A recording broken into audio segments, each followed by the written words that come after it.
사회를 떠나서는 홀로 살 수 없는 것이 인간입니다. 따라서 자신을 둘러싼 주변 환경과 좋은 관계를 맺어야만 잘 살아나갈 수 있습니다. 나를 이기는 힘. 평상심의 저자 장스하는 이를 위해서는 평상심을 갖는 것이 중요하다고 말합니다. 만일 사람들이 평상심을 유지하지 못하고 매사를 자기중심적으로 생각하고 이기적이고 독단적으로 살면서 단결 정신이나 사회적 책임감을 느끼지 않는다면 사회는 붕괴하고 맑게 분명하기 때문입니다. 행복을 부르는 평상심, 성공을 부르는 평상심, 사람을 부르는 평상심 등 저자가 들려주는 자신을 업그레이드하는 평상심의 기술 중에서 조직을 움직이는 10가지 법칙을 정리해 보았습니다. 이 법칙들을 알아두면 자신이 몸담은 곳이 어디든 불필요한 고민이나 갈등을 피해갈 수 있을 것입니다. 1. 나무 물통의 법칙. 나무 물통의 법칙이란 나무 조각들을 엮어서 만든 물통에 얼마나 많은 물을 담을 수 있는지는 가장 높이가 낮은 나무 조각에 달려있다는 것을 말한다. 다시 말해 어떤 조직이든 각 부문의 질이 균일하지 않은 상태에서는 가장 열악한 부분이 전체 조직의 수준을 결정한다는 것이다. 문제는 어느 정도까지 수준이 떨어지는 부문 혹은 직원을 포용하고 용인할 것인가 하는 점이다. 만일 심각하게 조직의 업무를 마비시킬 정도라면 결단을 내릴 필요가 있다. 2. 마태의 효과. 신약성서 마태복음에 나오는 이야기다. 왕이 먼 길을 떠나면서 하인 3세에게 은화 1문화씩을 준 뒤 이 돈으로 장사를 해서 나중에 결과를 보고하라고 했다. 그 후 왕이 돌아오자 첫 번째 하인은 10문화를 벌었다고 말했다. 왕은 칭찬하며 마을 10개를 상으로 주었다. 두 번째 하인은 5문화를 벌었다고 하자 왕은 상으로 마을 5개를 주었다. 세 번째 하인은 돈을 잃을까봐 두려워 꺼내지도 못하고 잘 보관하고 있었다고 말했다. 그러자 왕은 세 번째 하인에게 주었던 돈을 빼앗아 첫 번째 하인에게 주면서 적은 것은 그의 소유라 하더라도 빼앗고 많은 것은 첫 번째 하인 주어서 다다익선이 되도록 하라고 말했다. 이것이 바로 마태의 효과다. 오늘날의 승자독식 현상은 마태의 효과를 반영한다. 마태의 효과는 기업 경영에 있어서 한 부문의 우위를 차지하려면 짧은 시간 내에 규모를 늘려야 한다는 사실을 말해주고 있다. 만일 한 부문에서 빨리 발전할 수 없다면 새로운 영역을 찾아야만 좀 더 나은 수익을 기대할 수 있을 것이다. 3. 무가치의 법칙. 무가치의 법칙이란 할 가치가 없는 일은 하지 않는 게 좋다는 것을 말한다. 지극히 단순하고 당연한 말 같지만 그 중요성을 사람들은 쉽게 잊어버린다. 사람들은 할 필요가 없다고 생각하는 일은 대충 해버리기 때문에 일의 성공률이 낮고 설령 성공하더라도 성취감을 별로 느끼지 못한다. 그러므로 개인의 측면에서 볼 때 선택할 수 있는 목표와 가치관이 여러 개 있을 때는 한 가지를 정해서 분투해야 한다.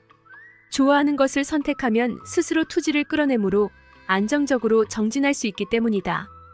기업이나 조직은 구성원들의 특성을 분석해서 합리적으로 일을 분배하면 성취욕구가 강한 사람이 혼자서 혹은 리더가 되어 리스크가 크거나 고난도의 작업을 완성하게 된다. 이럴 때는 칭찬과 격려를 아끼지 말아야 한다.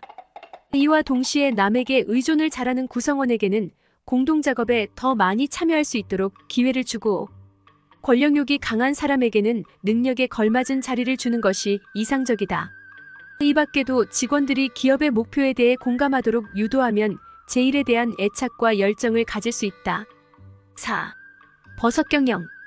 버섯경영이란 처음 두각을 나타내는 사람을 관리하는 방식을 말한다. 즉 볕이 들지 않는 중요하지 않은 부서에 배치하거나 잡다한 일을 시키는 것에 두고 퇴비를 주어서 혹독한 비판, 질책, 혼내기 등 스스로 살아남게 하는 것이다. 버섯 기르기와 같은 트레이닝을 거쳐 직장 내에서 성장한 사람들은 많다. 이런 대우를 받으면 비현실적인 환상을 버리게 되고 현실적인 자세로 문제를 냉철하게 볼 수 있게 된다. 일반적으로 새로 들어온 구성원들은 능력과 관계없이 똑같은 월급과 같은 대우를 받는다. 그래서 버섯으로서의 경험은 날개를 달기 전에 필수적인 과정이라고 할 수 있다. 따라서 이 기간을 잘 참고 견디면 인간적으로 성숙해지고 사람들에게 신뢰감 있는 이미지를 심어줄 수 있다.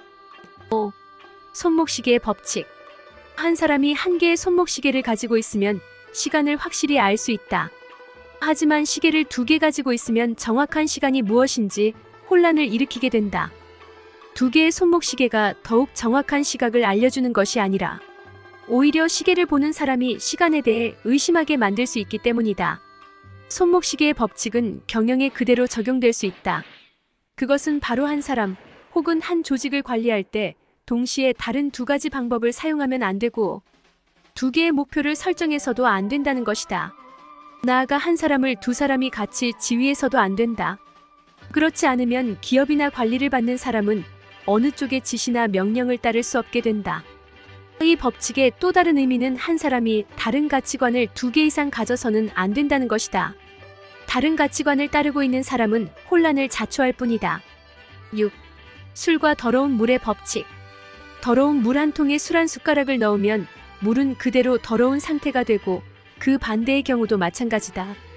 모든 조직에는 미꾸라지 같은 존재들이 반드시 있게 마련이다. 그들의 존재 목적은 이를 망치는 것이다. 끔찍한 경우는 그들이 괴짝 속에 썩은 사과와 같은 때다. 썩은 사과를 제때 골라내 버리지 않으면 나머지 사과들도 잇따라 썩어버린다. 썩은 사과가 무서운 이유는 놀라운 파괴력에 있다. 정직하고 유능한 사람이 부패한 조직에 들어가면 매장당하지만 무능하고 인간성도 좋지 않은 자가 조직에 들어가면 효율적으로 움직이던 시스템이 고장을 일으키게 된다. 조직의 시스템은 취약한 경우가 많으므로 쉽게 오염되고 와해할 수 있다. 위력이 심상치 않은 이유는 파괴가 건설보다 훨씬 쉽기 때문이다. 시간과 정성을 들여 만든 도자기도 노새가 밟으면 1초 안에 박살이 난다.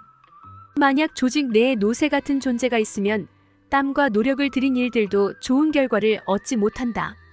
조직 안에 이런 노새가 있으면 즉각 제거해야 한다. 그렇지 않으면 조직을 완전히 분탕질할 것이다. 7. 오캄의 면도날 절약의 원리.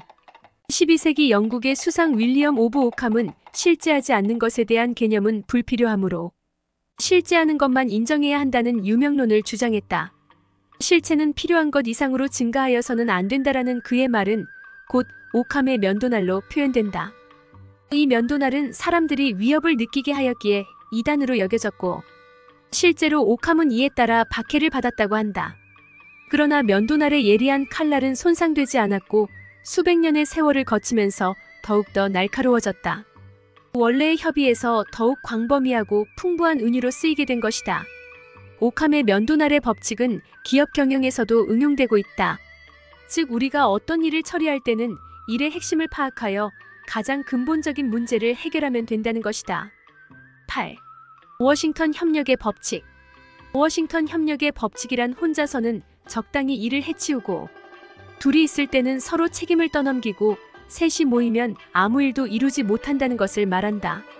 협력은 수학처럼 단순하고 명확하게 덧셈이 되는 것이 아니라 매우 복잡하고 미묘한 양상을 띠게 된다. 한 사람의 능력이 1이라고 할 때 10명이 힘을 합치면 10이나 그 이상의 효과를 봐야 하지만 때로는 1보다도 작은 결과를 낳기도 하기 때문이다. 인간은 정지된 물체가 아니라 제각기 다른 방향으로 작용하는 에너지와 같으므로 서로 충돌하면 아무런 힘을 발휘할 수가 없다. 그러므로 학계와 기업들은 불필요한 일이나 관계에 인력을 낭비하지 않게 하는 시스템을 연구하는 데 온 힘을 기울이고 있다. 달리 말하면 조직의 구성원들이 더욱 일을 잘하도록 유도하기보다 내적인 소모가 극심하지 않도록 신경을 쓰는 것이다. 9. 제로섬 게임의 원리. 제로섬 게임이란 한쪽이 이기는 것은 다른 한쪽의 패배를 의미하고 게임의 총합은 항상 제로가 된다는 것이다.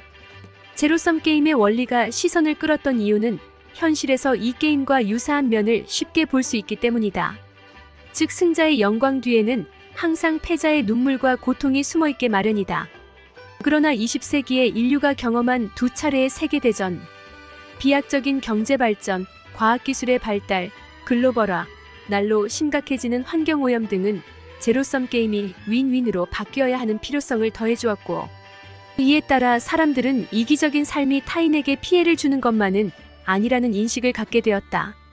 그래서 서로에게 도움이 되는 협력을 통해 모두가 만족할 만한 결과를 얻을 수 있다는 공감대를 형성한 것이다. 제로섬에서 윈윈으로 전환하기 위해서는 진정한 협력 정신과 용기가 필요하다. 즉 약삭 빠르게 자신의 몫을 더 챙기려 하지 말아야 하며 게임의 규칙을 지켜야 한다. 그렇지 않으면 윈윈의 효과를 거둘 수 없을 뿐 아니라 결국 손해를 보는 것은 규칙을 어긴 당사자다. 10. 피터의 법칙. 모든 조직은 다양한 직위, 등급 혹은 계층으로 구성되고 조직의 구성원은 그 중에 한 등급에 속한다. 피터의 법칙은 미국 학자 로렌스 피터가 조직에서의 승진과 관련된 현상을 연구해서 얻은 결론이다. 즉 승진에서 얻은 직위가 자기 능력에 맞지 않는 경우를 말한다. 이런 현상은 현실에서 흔히 나타난다. 유능한 교수가 대학 총장이 된 후 무능하다는 평가를 받거나 뛰어난 운동선수가 체육계의 행정관리가 되면 아무런 업적을 남기지 못하는 것이 그런 예다.